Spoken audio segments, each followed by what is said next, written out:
Hi, my name is Coreon and my Africa is life.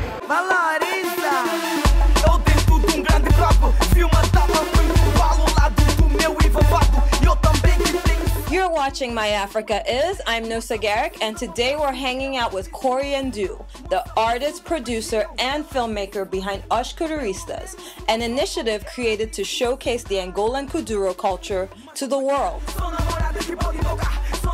Located in Central West Africa, Angola was once colonized by the Portuguese before gaining its independence in 1975.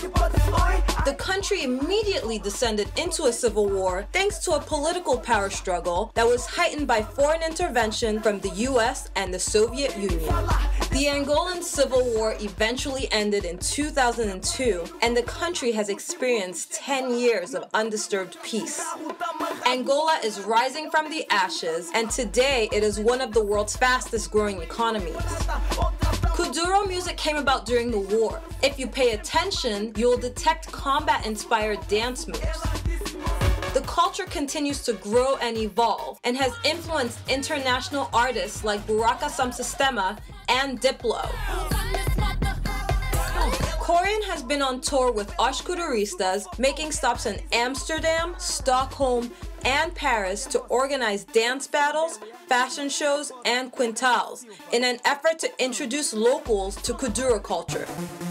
We caught up with Coreon and the Os Kuduristas on the DC leg of their tour. We were curious to find out why exhibiting Kuduro was so important to him. There's a wide group of people who actually want to know more about it, who's heard about it and is curious to know where it comes from, who makes it, how do you dance to it. Os Kuduristas consists of Manuel Kanza, Fogo de Deus, Miren, Oliveira, and Celestino. The workshops have been led by Kanza, a 25-year-old dancer turned choreographer. Thank God they've been accepting it in a very positive way. Not only for dance, but education also. Because we also talk about history, and I know there are many Black Africans around the world that would like to know what's going on back at home. It is opening that door and getting them in touch with other people who share the same love of music, dance, art as they have, and bridging that gap and bringing them together as opposed to showcasing what makes them different. We've met so many dancers, and they've been so happy to see our style because it's something that they were hoping to see something new. And we're so glad that we were able to give them something new. We also did a lot of community outreach, I would say, giving workshops at community centers that empowering the individual and empowering young people to be who they want to be. It's not only about dance, but also about the mind. I hope people get to feel the energy because we all need some sort of inspiration. Kuduro is typically reserved for the guys because of its agresiva, so we absolutely had to catch up with Miren, the only girl in the Os Kuduristas crew.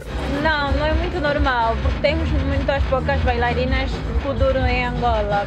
Muitas ficam com receio de dançar Kuduro, não conseguem, porque Kuduro não tem muita força, tem que ter muita garra para dançar o Kuduro. E muitas delas às vezes não se interessam muito, mas agora já há muita menina interessada em dançar Kuduro. Each person has something special to bring. Each person has their own interpretation, and that's respected. And and as someone who is Angolan, who is sort of from the younger generation, seeing that in fact Kuduro doesn't really discriminate gender, age, race, or sexual orientation, which is a big issue all over Africa, makes me happy and proud to be Angolan, to be part of the Kuduro generation, and makes me want to promote it even more so, because it is breaking those barriers. Find out more about Coreon and the Os Kuduristas by visiting their website and Facebook page.